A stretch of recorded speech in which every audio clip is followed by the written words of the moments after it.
What is going on? What do you mean? What the hell is going on? What the hell is going on? Nicholas, Hi, how you doing? get to it. Notice, Don't do the thing. notice anything different? A different room of the house. Different room, yeah? Different house? Different house. Yeah. As it happens, this house we own. This is Stop it. our house. Stop it. No. Holy shit. Mike, we bought a house. No, you didn't. We did. This is our house. This is the house that we now own. This is our house. I'd like to see the receipt. There are so many receipts. There is Wow. a lot of paperwork. Just for the listeners, Nick's been teasing some news for like an uncomfortably long time to me, and kind of just drip feeding little nuggets here and there. But this is the big reveal. That's amazing. The initial plan was to tell you when we had bought the house, and then I thought, you know what, it's going to be better if we're there. And so I just held on to it a little bit longer. But as a result, you have been dragged along behind this. Yes, questioning our friendship. Questioning what this good news was. And I kept saying, it is good news. I will tell you, it will happen. But I thought it'd be fun. You know, you dropped the marriage bomb live on pod. I thought, let's drop a house bomb. Wow, look, couple of things. A, and I'll start with this. Very happy for you. Thank you. And Casey. Thank you. I assume it's with Casey. Yeah, it is, yes. Very happy with you. Number two, not that happy about that. That the news wasn't that you're moving back to Australia, because I really thought it was that. But I want to reiterate, very happy for you. Okay, great. Obviously, yeah. This is almost in a way a very definite not moving back to Australia. Like it's a full 180 from what you'd hoped. It's the opposite of moving back. Actually, it's actually staying here, sort of by definition. Couldn't be further away from what you hoped. Okay. Yeah. So I do see the mixture of emotions on your face. Yeah. No, that's great. How much did you pay for it? I'll tell you that off pod. We can talk financials when no one else is listening. Autism flaring up again. It's okay. Take me through the process. Welcome to Deep Forward, everybody. This is a podcast in which we talk about the intricacies of home ownership, but we always do that after the title because, you know, that feels like it could take a while. Sitting through the internet with me this week, my friend Michael. Hello. Hi. And my name's Nick. I've sort of introduced myself already. Does your title change now that you're a homeowner? Yeah, I'm now a doctor. I can literally practice medicine on people if I want to, just because I've got a house. Wow. That's pretty cool. Yeah. They don't tell you that. They don't tell you So that. you're not going to tell me the price on the mic. Yeah. But can you just tell us how many avocado and toast did you not eat? It was weird. It was only 3. I avoided 3 avocados and toast, and that was enough. They weren't lying. It's so expensive. Yeah. So yeah. Just do it 3 times. Okay. 3 brunch in a row, and you'll be free. I should say up front as well. This is a new build, a new house, and as a result of that, there is no internet wired into my house yet. So I'm on mobile data, which means at any point, shit could go awry on this. But we'll see what happens. Yeah. All right. So yeah, take us through the journey. So Casey has wanted a house for a long time. He's working as a civil engineer, and he'd done plenty of other things. Like he studied jazz musician and audio engineering and everything, and made a choice to stick in the engineering lane because it would get him closer to this goal. So it's been on his radar for a while. And then this year we were sort of in a position where it was starting to get quite real about it, and so we started to do the whole open homes thing for many months, getting our eye in, getting a sense of the market.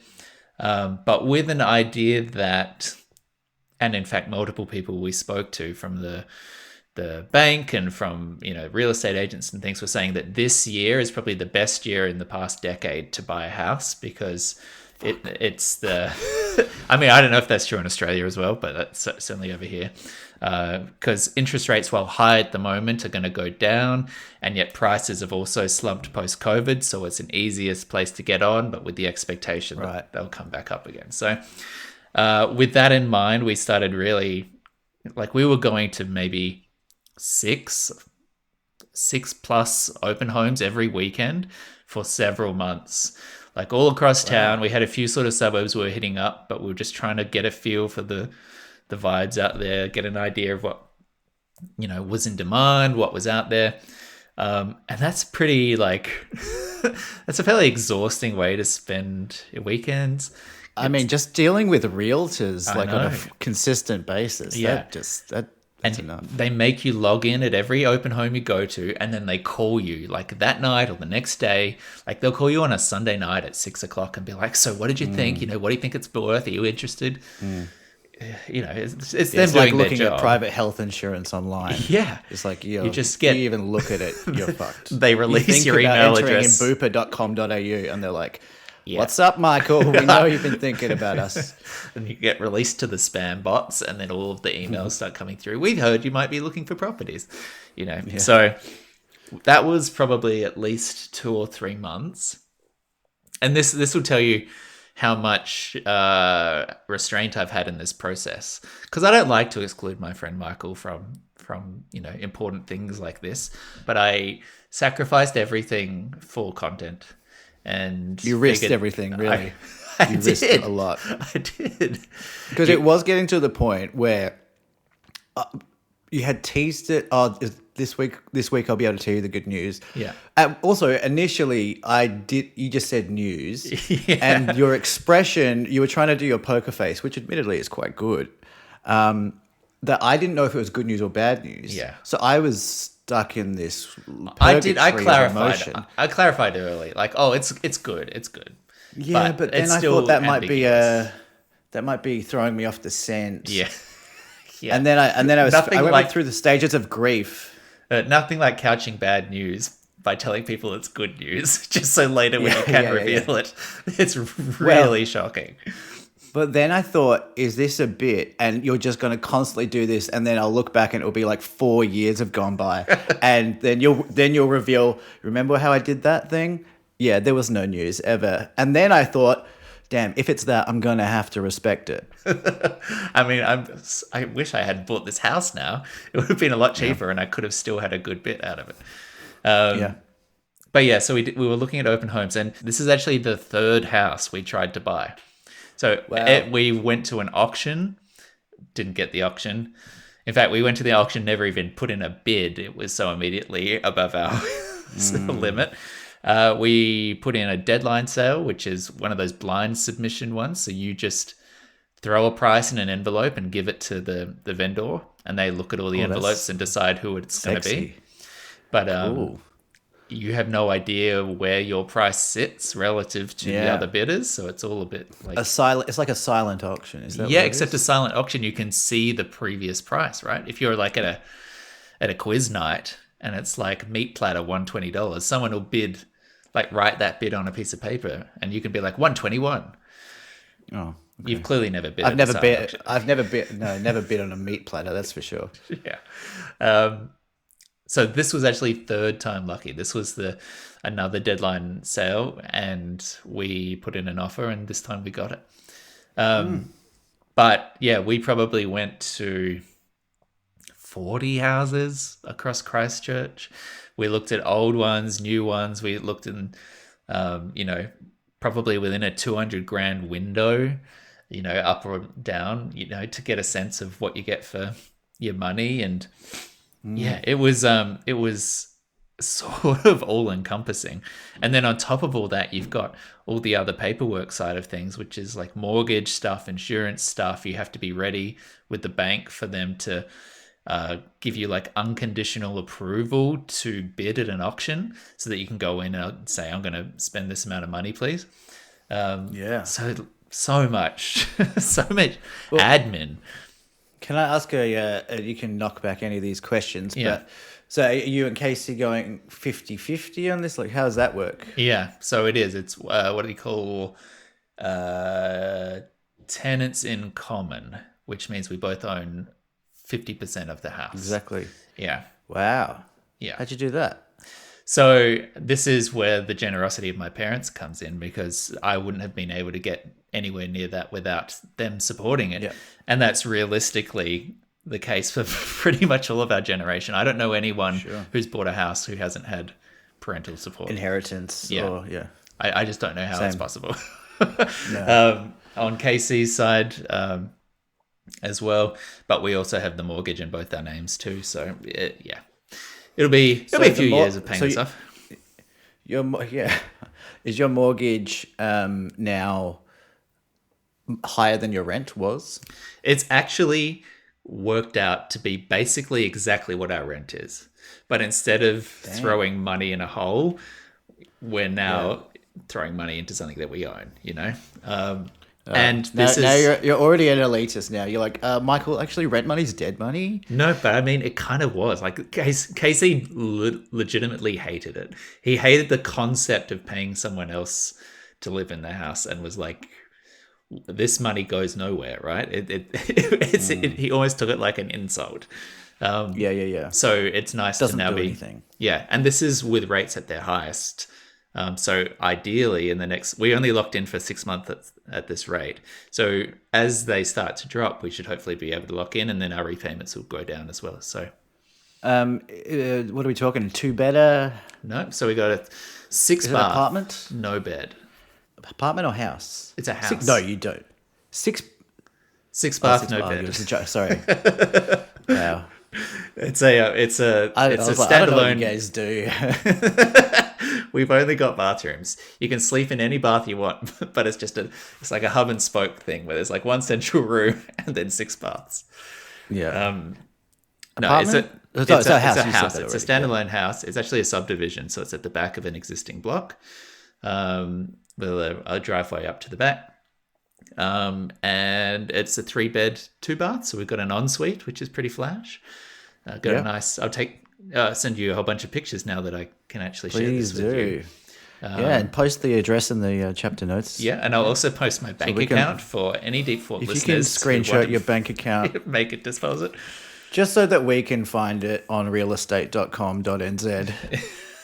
.com.nz, yes. But no, it's a new build, which is very nice. So we actually have a brand new house no one's lived in before, and it's all under warranty and everything too. So there's hopefully less maintenance you have to do than if you the previous 2 houses that we looked at buying were older homes that had been renovated, but there was uncertainty as to what the state of it was. Like, you have to get like insurance appraisals, you have to do building inspections and all this kind of thing. So it's a little bit nicer and a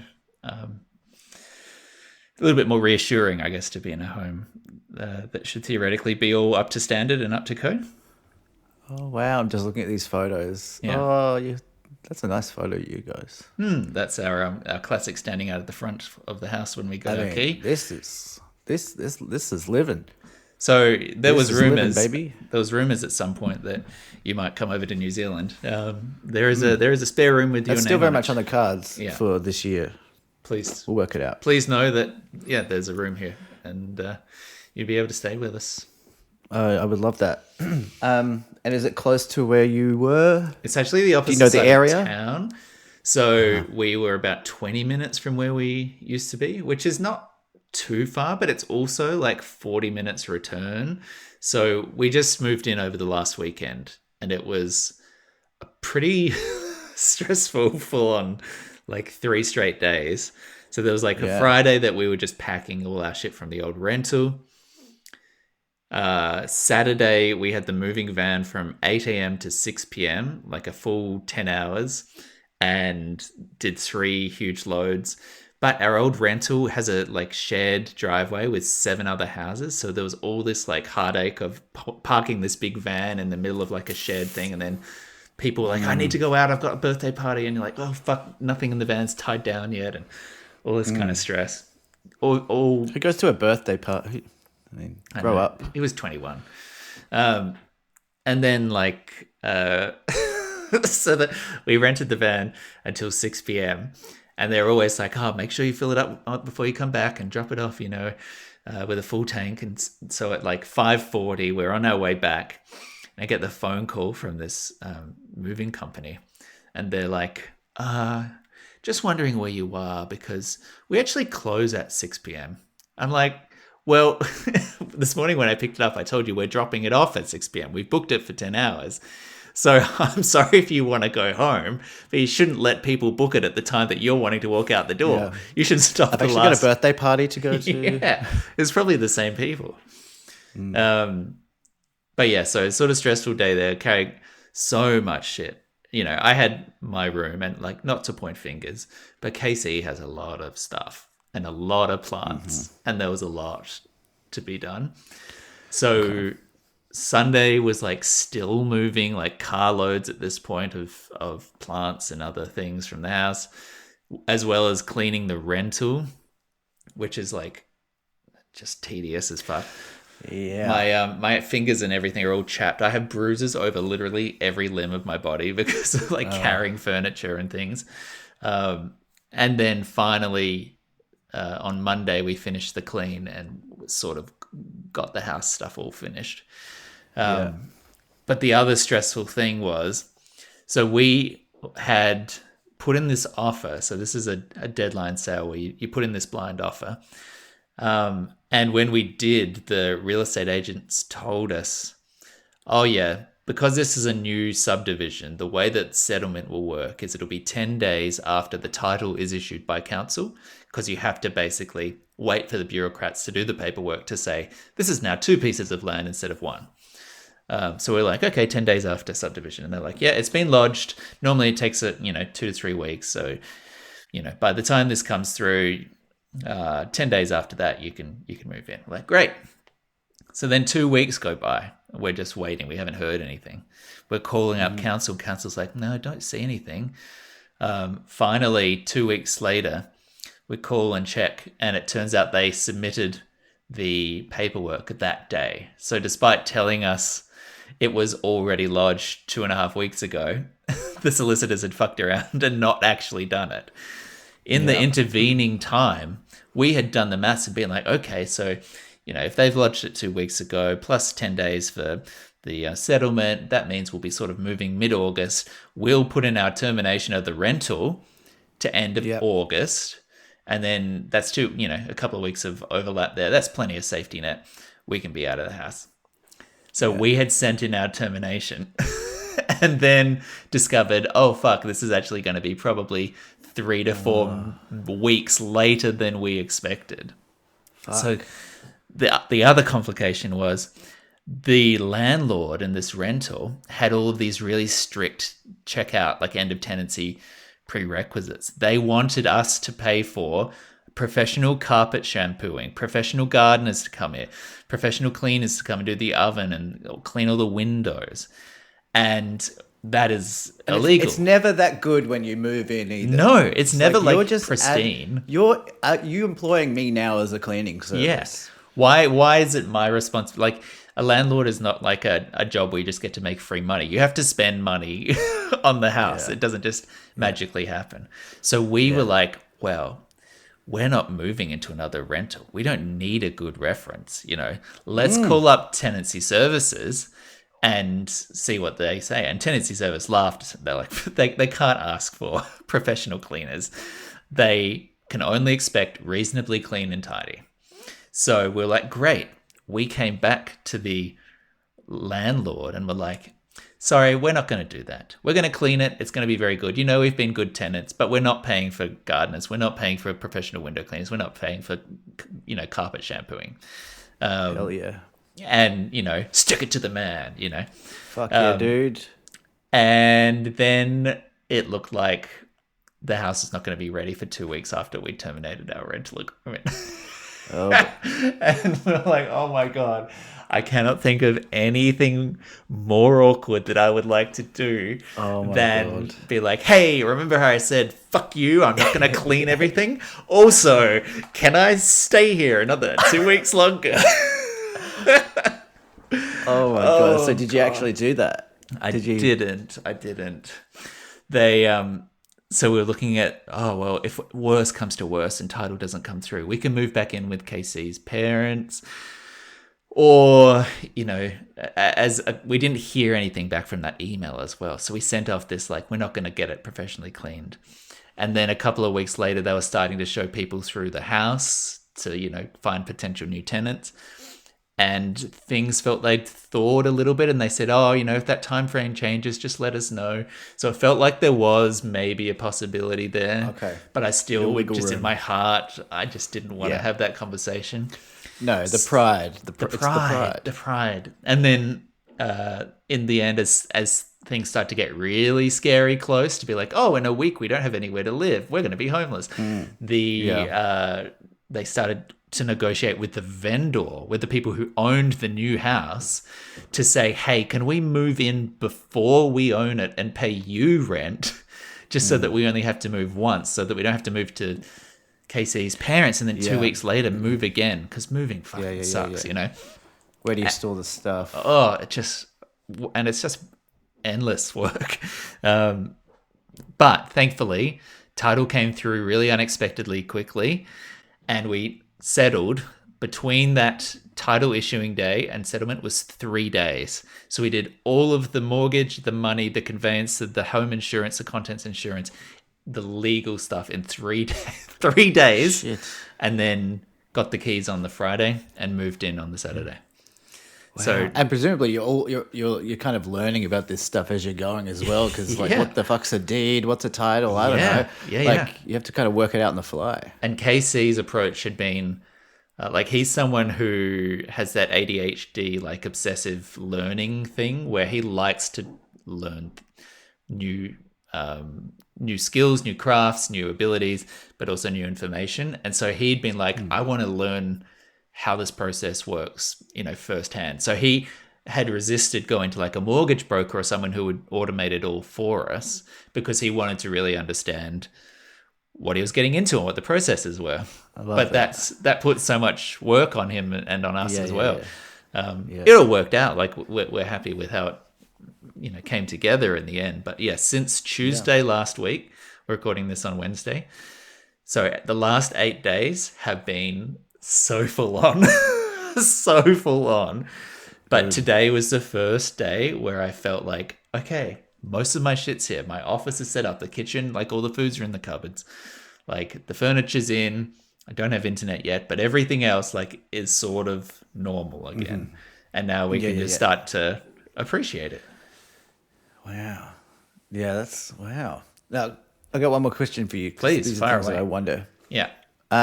In terms, I mean, you just look like a guy with good credit, but I do wonder. You hear about like, oh, you can't have apparently HEX debt will kill your affordability and things like that. So how did that process work with the credit checks? Well, I don't know how it works for internationals, so they wouldn't have been able to see my HEX debt if I had it, I assume. Really? But I don't know that for a fact. Do you have a HEX debt I still? don't have a HEX debt, no.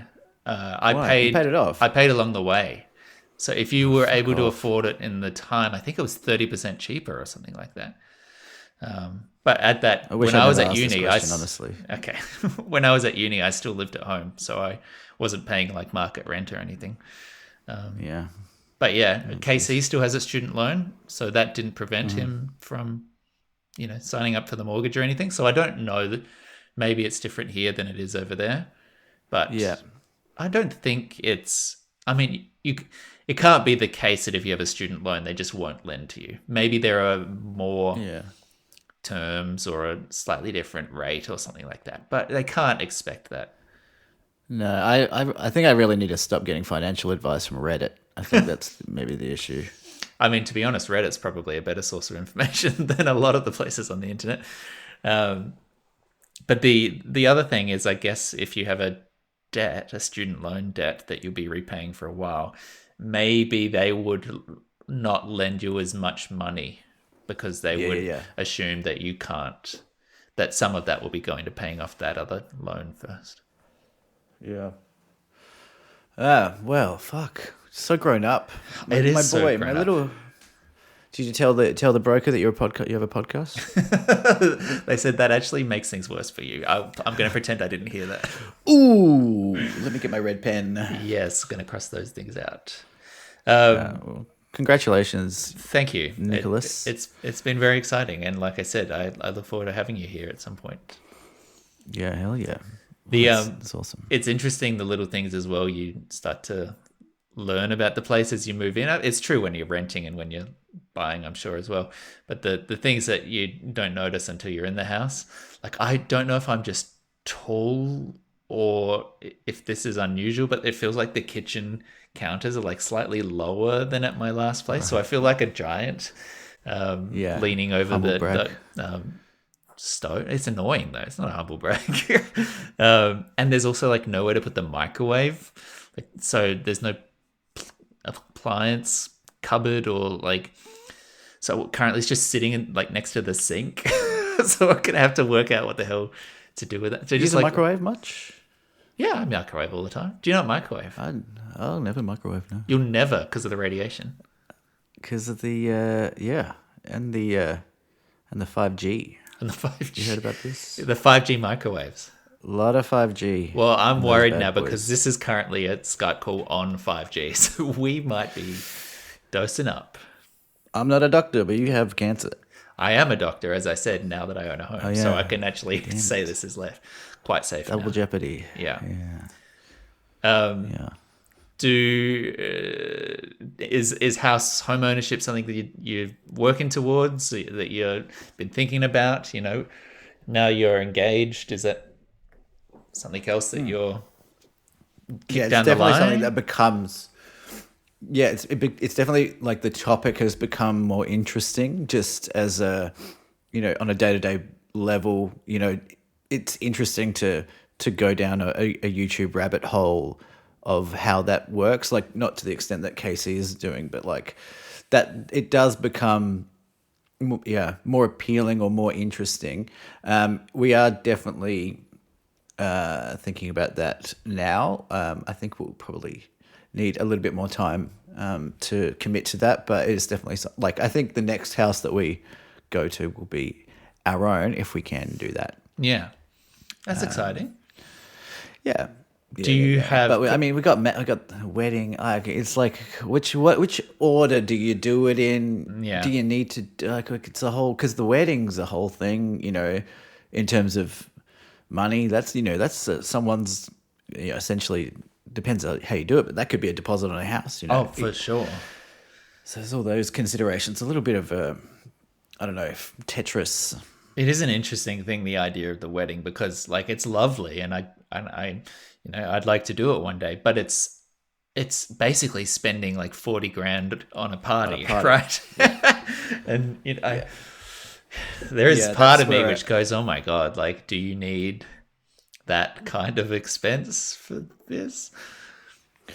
No, and honestly, like the more it kind of looms over us as something that we need to plan and organize. Yeah. The more we're feel like leaning in towards let's just go to Vegas and get married by Elvis. Yeah. It becomes real appealing, and then we'll spend a couple of weeks in Mexico or something. Mexico. Like yeah. Oh, sorry. Corona. I told you that Grace, my friend Grace, did exactly that, right? She eloped. She went with her partner Ra. She got married by Elvis in Vegas. I mean, it's kitschy, but it's like it's kind of nice. Yeah, I mean, I think there was some annoyed family members when she got back, and they did end up having like a small actual ceremony like 5 years later, but it was a choice they made, I think, for exactly that reason, right? Yeah, I think we'll end up doing something similar. We'll just have very small kind of ceremony or whatever, and then separately have like a a party. But that's the other thing. Like if you mention wedding to any of these venues, they're like, Plus 50. see ya. Yeah. So you have, yeah. So we might just have like I don't know, like an anniversary of the wedding thing and have some, because you want to have speeches and like you want to have a nice, like you want to have it's a checkpoint. Like it's a ritual. It's a rite of passage. I think all that stuff's quite important. Like rites of passages are important, even though they don't really serve a purpose on the surface, you know? Like, but a bar mitzvah or even like a christening or something like that. Like, there's something there anthropologically that is serving some purpose. But on the surface of it, it's like, well, we can just sign a piece of paper, really. Yeah. Things have meaning when you give them meaning. And I think having ceremonial aspects of those kind of life moments makes it significant, right? Which is not to say that if you go to a courthouse and you sign the papers that you're not married and that, you know, that isn't an answer for some people, or if you elope and do it at Vegas, that's not married. But if it means something to you, then doing it makes it worthwhile, right? That's how it justifies itself. Yeah. Well, my grandma Babcha would even take it further and say, if you're not getting married by a Ukrainian priest, then you're not married. So, yeah. I saw you at a Ukrainian convention over the weekend. A convention? Get together. It was the UIC. Ukrainian... No, it doesn't make sense. No, I came back from Adelaide yesterday. I went there to see. So my auntie Leslie was doing has been rehearsing a performance, a traditional Ukrainian performance. I actually talked about it a few months ago in relation to a parental validation kind of thing. I don't know if you remember that. But so she was doing another one, and I was like, I'll go down and see that. And it was really lovely. Like, well, so I was told, either I was told or I assumed that this was like a 45-minute performance and it was just a choir. And so we get there and it's at the Cossack Bar at the Ukrainian Community Centre in Adelaide. And we get there and Leslie's the first act on. And she's, the choir's singing and it's really beautiful. Like Dan and I went straight to the bar before the show started. We got 2 $6 Ukrainian lagers. So I was ready to have a good time. And then 2 minutes in, I had tears streaming down my face.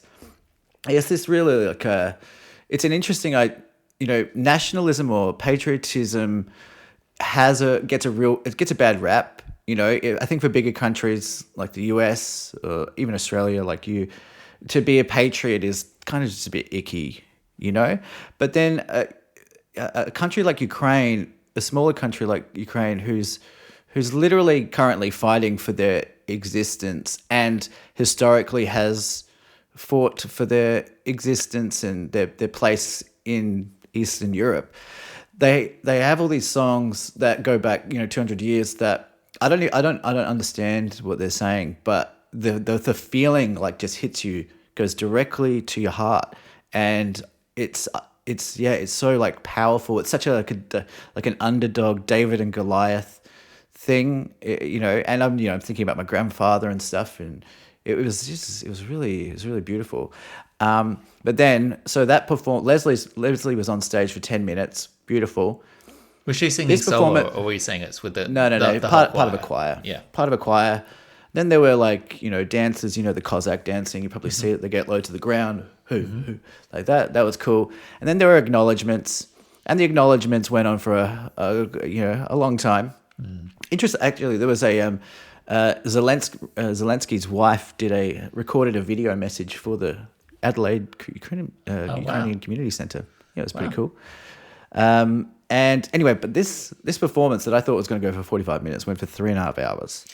Right. Wow. Yeah. Okay. And then when it looked like it was wrapping up at about hour 2, and I was like, here we go.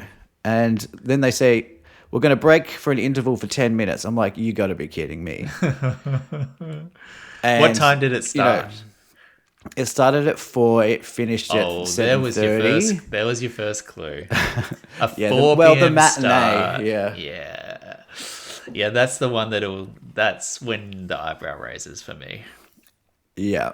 So I mean, they import these Ukrainian beers. They sell them for insanely cheap. So Dan and I are just pounding these beers. So by the end of this performance, we are cooking. And then what they do is they have it's called the Cossack Bar upstairs, and they serve like varenika. You had that probably a few times at our place, Leslie's place, the potato dumplings with. Oh yeah. So they have plates of that and like traditional Ukrainian food and great stuff. And everyone goes up there. So it's like 200 people go back up to this bar and everyone's getting a bit rowdy. And it's just a really good time. Dan and I, they're all these like older Ukrainian women. And, just flirting with 85-year-old women is just a really fun. I think it's my zone. It's my danger zone. That's where I really hit it. That's your whole pass with Lauren as well. Well, Lauren will find out about that when she listens to this. But it's just like they get those cheeky older ladies. It's just nice to play around. Oh, you didn't tell me you had a husband. What is this? Like I was buying them drinks and shit. Yeah, it was good. It was a good time. My Uncle John, I hadn't seen my Uncle John in ages. My hair's a bit longer. You can't see it now because I'm wearing a hat. But he was like, just before the show starts, he goes, "Did you get a perm?" And I was like, "What?" He was like, "Why's your hair so curly?" And I was like, "Well, my hair gets curly when it gets longer." And he goes, "No, you got a perm." Why is that the more reasonable explanation? But then I was like, "No, I didn't get a perm." And he was like, "Oh, okay." Like doing like he was convinced. Yeah. It's a very weird thing to defend. Does he assume that Melbourne people are just all getting perms now? This is what I'm scared of. Like, what do you think I'm thinking? How vain do you think I am? Yeah, like what's the goal here that I'm working towards that a perm is solving? Yeah, like I don't like what that makes me think you think of me. Yeah. Anyway, I didn't get a perm. But yeah, no, that was my Adelaide trip. Starting to deny it almost a bit too much from my perspective. I'm too much. Yeah. It's coming in a little bit, almost like you're a little bit upset with it. And that's making me believe it. I should just get one. If everyone's thinking you have already, lean in. I mean, it would look good. Get a blue rinse. Yeah, so no, that was a very, very nice time, very pleasant. I was the only one. There's no other family there. I was going to say it was you and Dan, and none of the others popped in.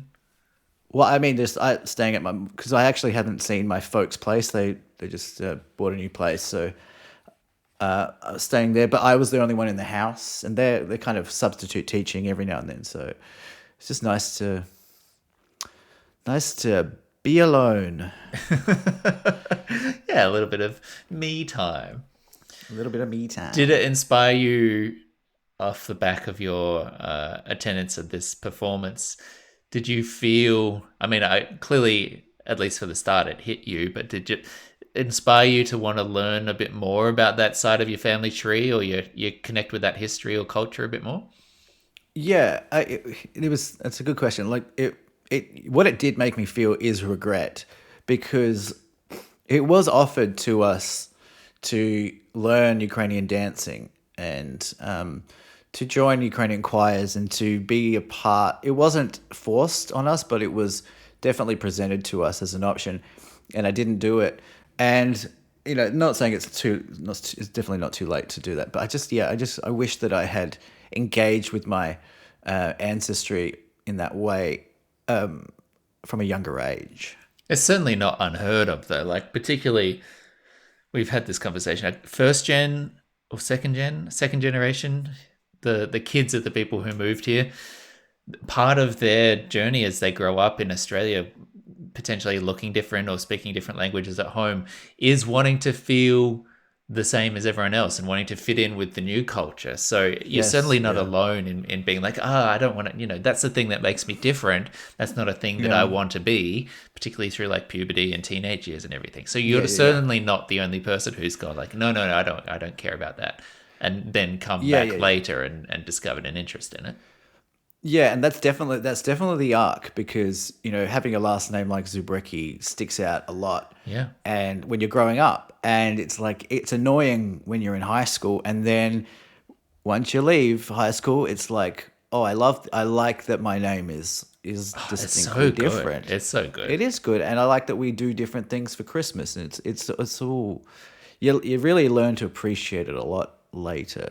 Yeah, when you have, I guess, a little bit more self-confidence in your place in the world, and you get to get a sense of what a benefit that kind of diversity or variety in people's experiences brings, to then be able to go like, look, I have a cool last name because my parents have this interesting story, and my my lineage goes back to a cool place. It's something to celebrate. Yeah, and it's also.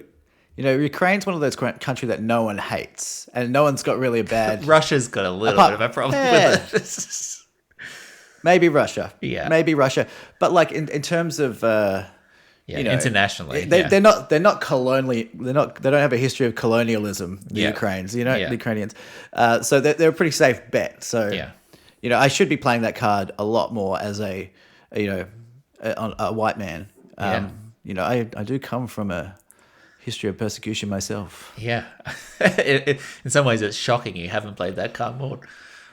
I have. I really have. Yeah.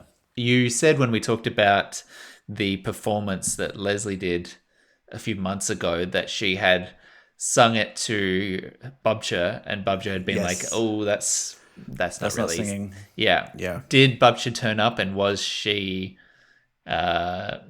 pleased with the performance? She didn't. And she kind of lives around the corner too. I don't know. We didn't go there. I was very tempted though, after the performance, to say to Leslie as the first thing I said, "That's not singing." Oh, but it would have broken her. Yeah. No, I didn't. Good. I mean, it would have been very funny. It's a good bit for inside your head. It's not a nice bit for someone who just performed in front of a crowd of people. You know what? Most of my bits are good for inside my head. I think. Yeah. Yeah. Nick, I did want to do a bit of housekeeping at the top, but towards the end, why not?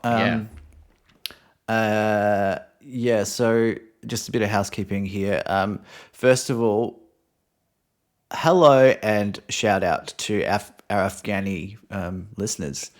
Our Afghani listeners. Yeah, I sent you that TikTok. We're huge in Afghanistan in TikTok land. That's right. That's right.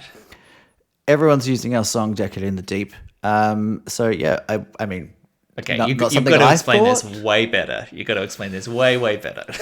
How do I do this? Okay, so I checked on Spotify, you have to upload in order to upload to Spotify or any streaming service, you need to go through a third party who kind of vet it and then upload it.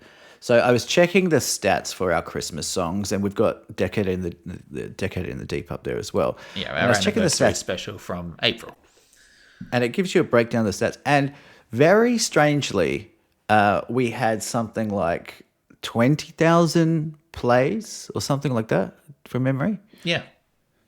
And I thought that was very strange. But then they give you a breakdown, and 90% of that came from TikTok, which I thought was very odd. I don't have TikTok, so I asked Lauren to check hers, and just type in Deep Fort, and I'm not sure how it works. Only one video came up, so I'm not sure what's happening there. But that video, it was an Afghani family, for some reason, just playing Decade in the Deep in their very Afghani home. Yeah, toddlers bouncing on the couches.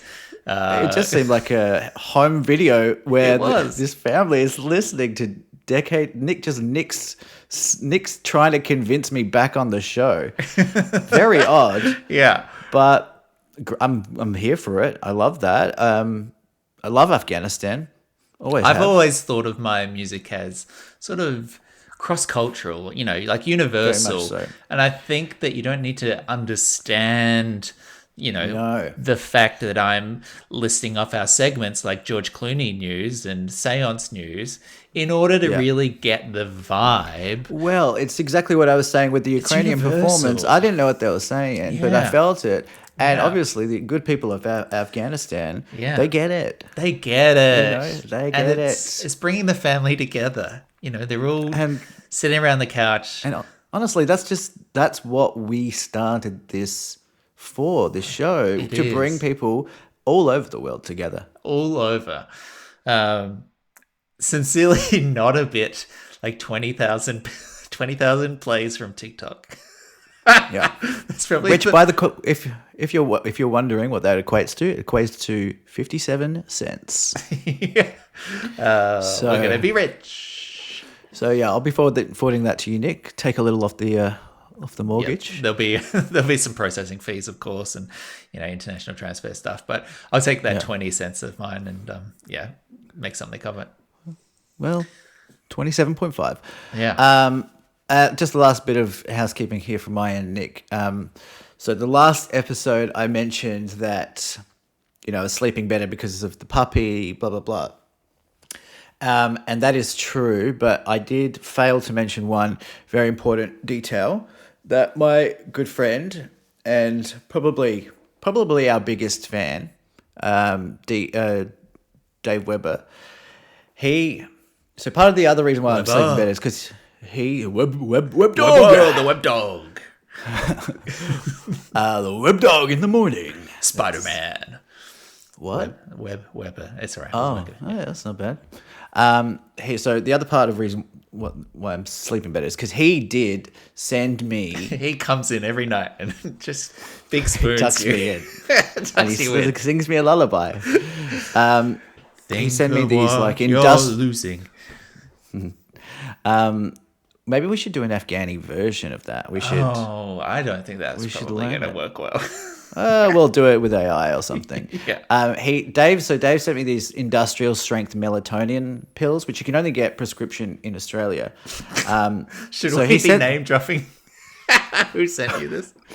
No, I'm getting to that. Okay. He wanted this, right? So he sends them hand delivered by way of his brother-in-law. Okay, because Dave's in the US. Should we name the brother-in-law as well? I'll come back to that. But he did that after hearing me talk on here about the sleeping issues. Now, these you can't get these pills in Australia. They're like super strong. They could knock out. Yeah, they could knock out a coked up rhino. Okay. Maybe a baby rhino. Yeah. So yeah, I just wanted to say on the record, Dave, thank you for that. Thank you for those pills. You're a great person. Yeah. So And that has actually helped you. That has. It really has. It really has. Now, I take more than the prescribed Oh my God, or Michael. the recommended dose. But Michael. when you do, you really hit that sweet spot. But they're one of the only things that work. Now, just back to his brother-in-law Daniel, who I know, great guy. He lives in Queensland. He's coming down, so we have a coffee date. I haven't seen this guy in 10 years, and we have a coffee date on a Friday morning just to him to give essentially a drug deal, I guess. But it comes in a nice little bottle and everything, right? If it's just a handover. Yeah. So we have a coffee, catch up. But get this, he ordered for the table. Halfway through our catch up, we're catching up for half an hour there, a brownie for the table. So the waiter comes out. I didn't know about this. The waiter comes out and he's like, "Oh, here's your brownie." And I'm like, "What the fuck is this? This is 10 o'clock in the morning." And he's like, "Oh, I got it for us. Now, it's a nice move. Some people could see that as a nice move. I was completely people, I would creeped out think. by this. Creeped out? It's creepy. You're a grown man. He's 38 years old and he's ordering a brownie. He's ordering cake for breakfast. How do you know it was For breakfast? us. Maybe he gets up at 7 a.m. He doesn't. He told me he doesn't. Okay. Anyway, I just thought, do you order who orders cake? Oh, 100%. But not You at do. breakfast. Mostly because if I'm going to a cafe at 10 a.m., I'm having brunch. I'm having eggs.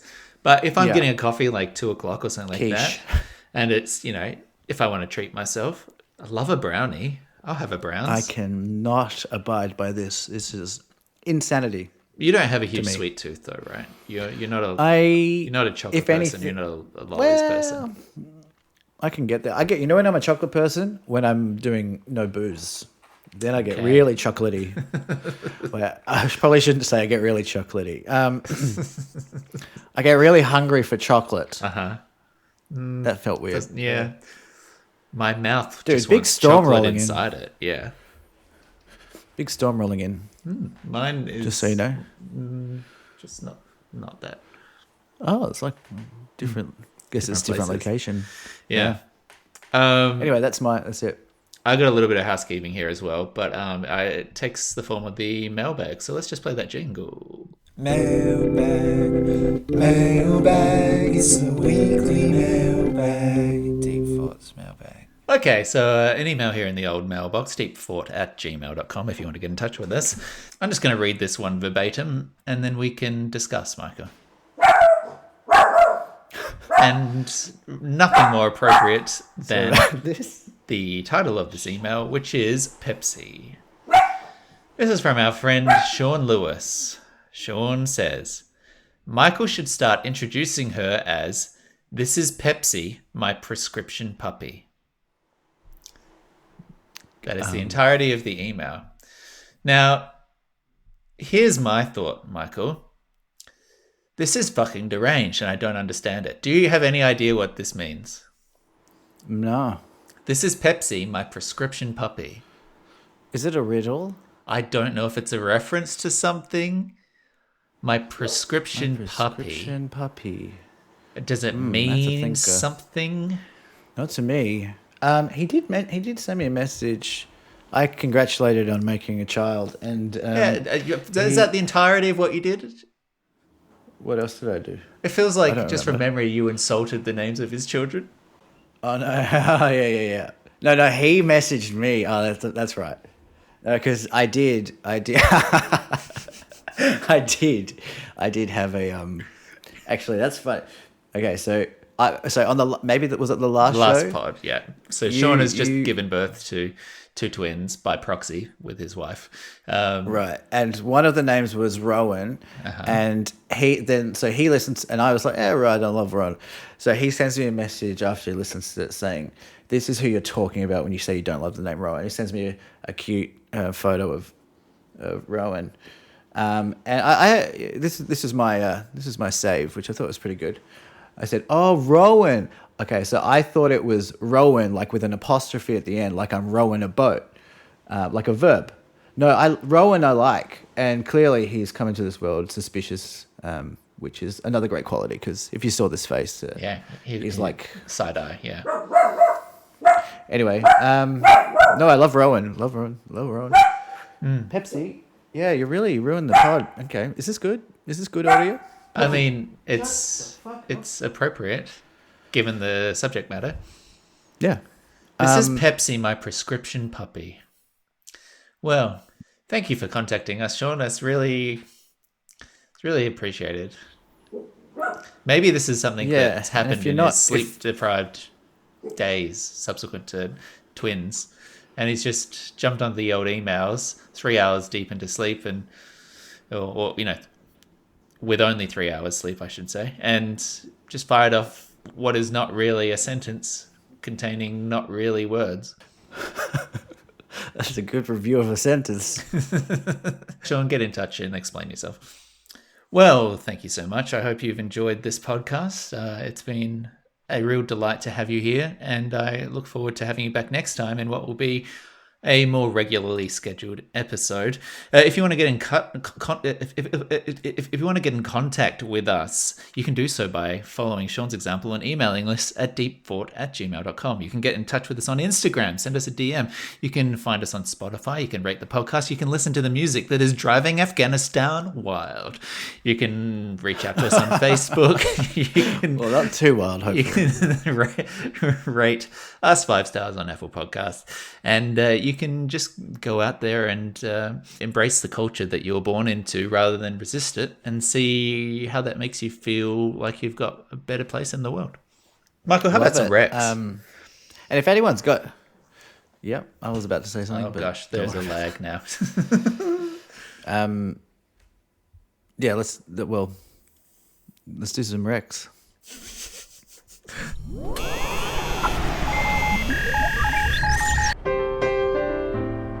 Welcome to Deep Thought's recommendation engine.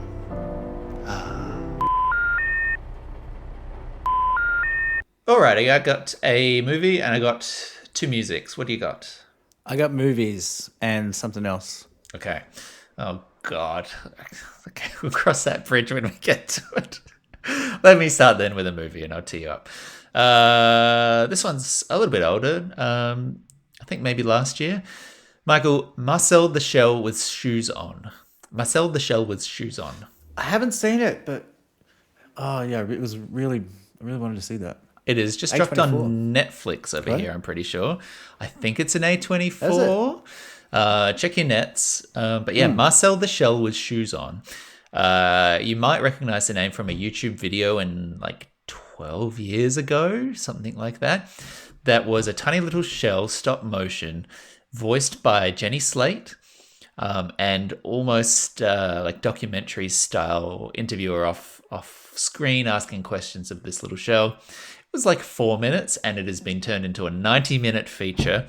Same creators, same voice, clearly like a labor of love, clearly like a low budget, shot in one house over many years by the same guy.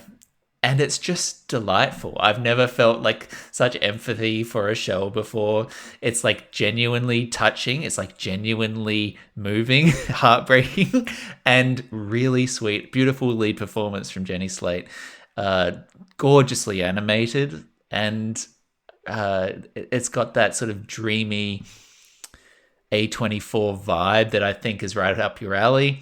I loved it. I think it's one of those movies that you could literally give to anyone and they'll find something to like in it. Yeah, I really need to watch this film. I was so excited when it came out, and then when I missed it at the theater, then I was like, yeah. I can't imagine it was at the cinema. I'm glad to hear that. Theater for more than like a day. The cinema. Yeah, it actually was. Yeah. But yeah, I'm glad to hear it was as heartwarming and moving as it looked like from the trailer. Yeah, check it out. So how many movies you got? I got 1 movie, I got 2 albums. So hit me with some films on your end. I'll just give you the 3 because I won't go into it too much. But there's a movie called The Beast. That's a French-American movie with Léa Seydoux. Oh, you know her? Yes. Yes. I do, yeah. Léa Seydoux from it's a Bond, among other things. Bond? Yeah. So this is an incredible movie. This is my favorite movie of the year. It's set in the future. It's a kind of...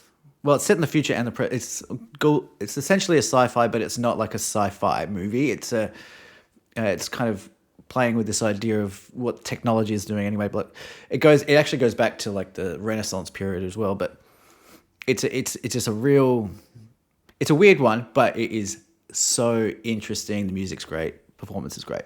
What is the the other one I saw, the vibe? Like, you say it was a horror or something? No, science fiction. Did you not catch that? Science fiction, okay. Science fiction, but not like spacey or alien-y, but like yeah. Just old. You get it. Old future. Maybe more like like Under the Skin. Maybe that's kind of like that. You know that ScarJo one. So like that like kind of melodrama. Vibe. Yes. But seriously, like watch this movie. It's very thought provoking. Everyone's talking about this movie. Long legs. Yeah, everyone is talking about it. I'm not a huge horror guy. No. Not a huge horror guy, but I saw this at the movies by myself, and it's fucking awesome. Nick Cage gives he gives the most Nick Cage performance, but it's like so spot on. It's just so weird. That's brilliant. I loved it. And the last movie I've got here, which is the most recent one I saw for Myth recently, was Problemista with Tilda Swinton. Oh, and now yeah. Nick, this is on my so list. you. Yeah. This is Julio is Torres, a very right? big you movie. Yes, and so who is the lead actor in this? Yeah. As well, and I didn't know who this guy was. Oh, And right from the first 5 minutes, it's like, holy shit, who is this guy? He gives a knockout performance.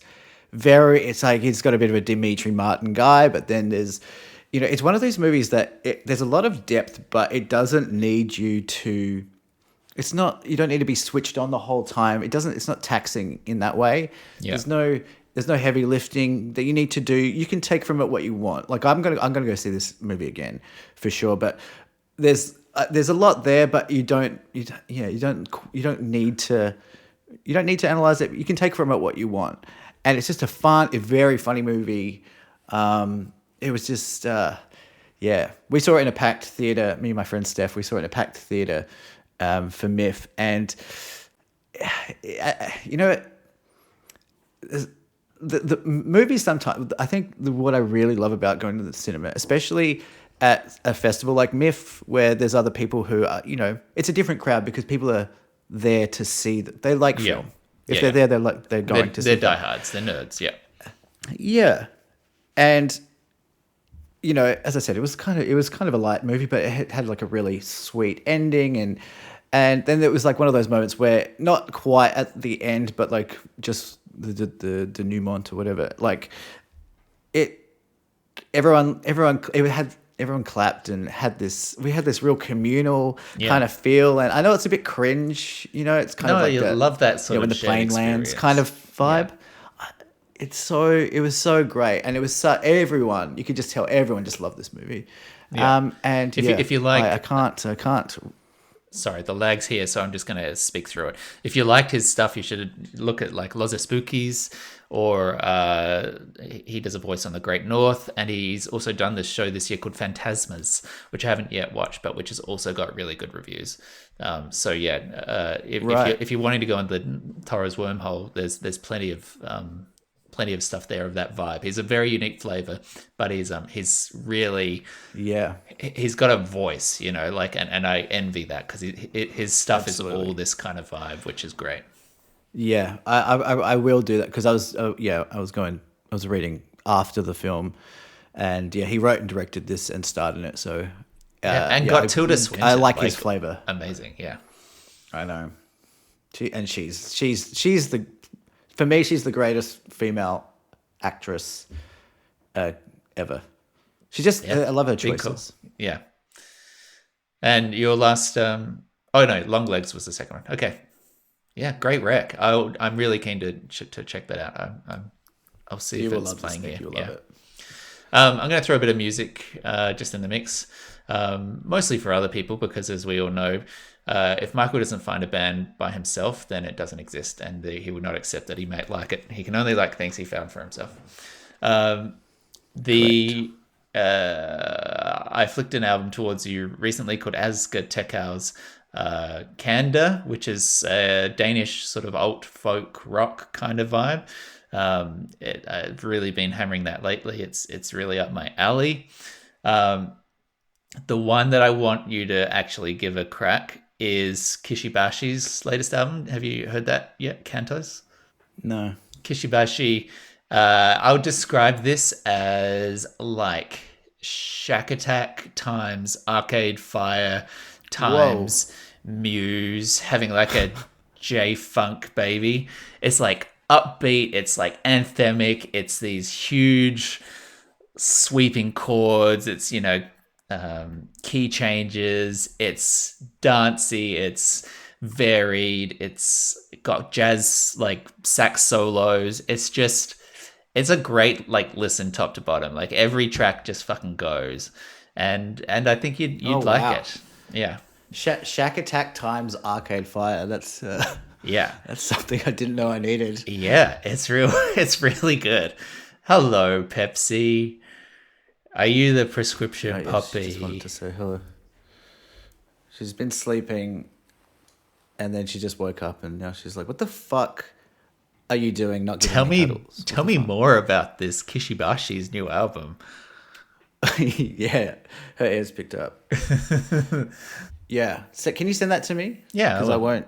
I'll flick it through. I won't look it up. Yeah. It's like it's full of well, earworms. Like I have all of the tunes stuck in my head. I wake up with the choruses in my head. That's how you know it's a sticker. Well, by the way, what are the Smile doing with this new artwork AI stuff? Like, it's very odd. I don't know what The comment sections to these teasers are very confused. I'm pretty sure it's not AI, but they're doing like processing to make it look very like glitchy and weird. Yeah, I don't know. I like EP it. or something. I mean, I'm into it. There's definitely like a Just weirdo offcuts churning out. kind of stuff. Yeah. Yeah, but it's like intentionally bad almost. I don't know. Are you talking about the songs or the videos? No, just the imagery for the Yeah, whatever I they're teasing. don't know what it is. Yeah, interesting. Look, my last rec here, and Nick, I think you're going to agree with me on this. It's Jetstar. Okay, so the airline, you know the airline Jetstar. I recently flown. Yeah, with have them, they just put out an album? back to back? No, and look, let me tell you something about Jetstar. Okay, they get a bad rap. All right, every time I see a news article about Jetstar, it's scathing. Now, I've flown with Jetstar probably 8 times this year, and every single time the flight has left on time and arrived on time. And I think, just in the interest of fairness, that it's kind of a thankless position to be in as an airline, because if your flight leaves late, you get, there's a news.com.au article about it. And I just want to say, Jetstar, thank you for getting me there on time. That's it. Because I don't think anyone else is doing it, Nick, you see. Okay, Michael. No one's saying thank you to Jetstar. They never get thanked. I have 2 things here. One, Okay. just to bring up a message here on my screen, Tuesday, 7:07 p.m. Been delayed, King. So guessing it's off the menu tonight. That was weird. That's yesterday. That's you saying that your flight was delayed and that we couldn't record the podcast yesterday. So I'm calling fucking bullshit on this. Number 1. Number 2. Yeah. Rec Engine is not for fucking products and services. Rec Engine is for presenting a movie, a TV show, a film, a piece of art, a content, something humans have made to express their inner turmoil, to put their beauty out into the world for us to consume. And in a world just flooded with content, with consumption, we as the Deep Thought Podcast have a duty to our listeners to funnel some of that down and present it to them as a curated little smorgasbord, so that in a whim, they can pick something off this plate and try it and be like, oh, wasn't that delicious? Oh, a little bit of music to brighten my day. Oh, a painting that's really inspired something in me. Not a fucking airline. I mean, why can't Rec Engine be practical? Music. I mean, this is the stuff that people are actually going Film. to use. What if someone's listening to this, Nick, and going, not flying with Jetstar, I've only heard bad things. But Michael recommended, actually, maybe I'll give him a shot. Yeah, That's and the Michael's kind of still- recommendation was immediately contradicted by his lived experience of being delayed yesterday. Okay. Okay, but in my defense, I wrote this before it was delayed. And in their defense, it was only delayed by 10 minutes, which is not really and if I'm flying in at 9:30 your time, that's a deal breaker. That's That's a where that DP, comes yeah. from. But yeah, and as you know, if I write down a rec, I can't take it back. It's etched in stone. It's there. Oh. It's gospel, baby. Yeah, once it's in that shared note, it can't be undone. I don't even have the keys to unlock it. Oh, okay. You a stinky bitch. You a stinky bitch. Just for the stinky listeners. Just for the listeners, that's him speaking to the dog. Yeah, Laura's just come home. Yeah.